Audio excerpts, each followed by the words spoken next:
جسے علی کی ولایت کا اعتراف نہیں، وہ لاکھ سجدے کرے پر کوئی گناہ معاف نہیں۔ بدن پر حج کا احرام ہو دل میں بغض علی، وہ کعبہ پاک کے پھیرے تو ہیں طواف نہیں۔ السلام علیکم ورحمۃ اللہ وبرکاتہ۔ میرے معزز ناظرین، 21 رمضان المبارک حضرت مولا علی کرم اللہ تعالی وجہ الکریم کی شہادت کا دن ہے۔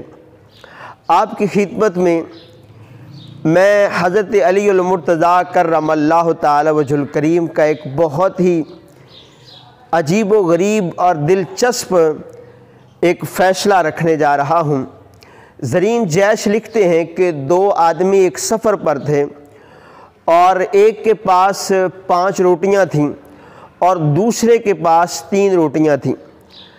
اب ایک جگہ پہ وہ کھانے کے لیے بیٹھے تو اتنے میں تیسرا شخص آ گیا، وہ بھی کھانے میں شامل ہو گیا۔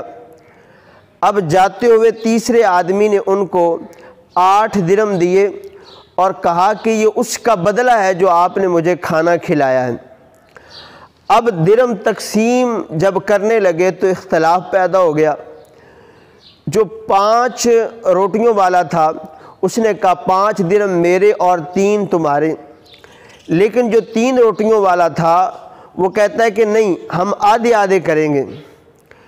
اب اختلاف بڑھ گیا اور فیصلہ حضرت مولا علی کرم اللہ تعالی وجہ الکریم آپ کی بارگاہ میں پہنچا تو آپ نے 3 روٹیوں والے سے فرمایا کہ بھئی جتنے یہ 3 درم تجھے دے رہا ہے یہ رکھ لو۔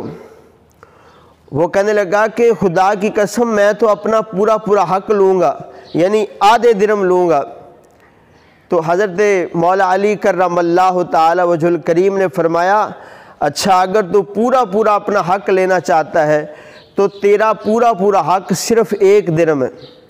وہ اب اور بھی حیران ہوا کہ پہلے مجھے 3 مل رہے تھے تو آپ میرے لیے 1 فرما رہے ہیں، یہ وہ کیسے؟ مجھے ذرا سمجھا دیجئے۔ تو حضرت مولا علی کرم اللہ تعالی وجہ الکریم نے فرمایا دیکھیں، آپ کے پاس تھی 8 روٹیاں اور تم آدمی کتنے تھے؟ 3۔ اب 8 روٹیاں 3 پر برابر تو تقسیم نہیں ہو سکتی۔ تم اس طرح کرو کہ ہر روٹی کے 3 ٹکڑے کر لو۔ تو تمہاری 3 روٹیوں کے کتنے ٹکڑے ہوئے؟ 9، اور اس کی 5 روٹیوں کے 15 ٹکڑے ہوئے۔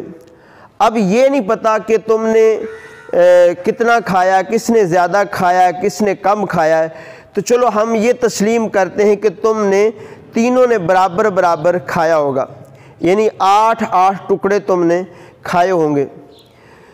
تو تمہاری 3 روٹیوں کے 9 ٹکڑے تھے، 8 تو تم نے خود کھا لیے، 1 ٹکڑا اس آنے والے شخص نے کھایا، اور تیرے ساتھی کی 5 روٹیاں تھیں، اس کے 15 ٹکڑے بنے، 8 اس نے خود کھا لیے اور 7 ٹکڑے آنے والے شخص نے کھائے، اس لیے 7 درم اس کو ملیں گے اور 1 درم تجھے ملے گا۔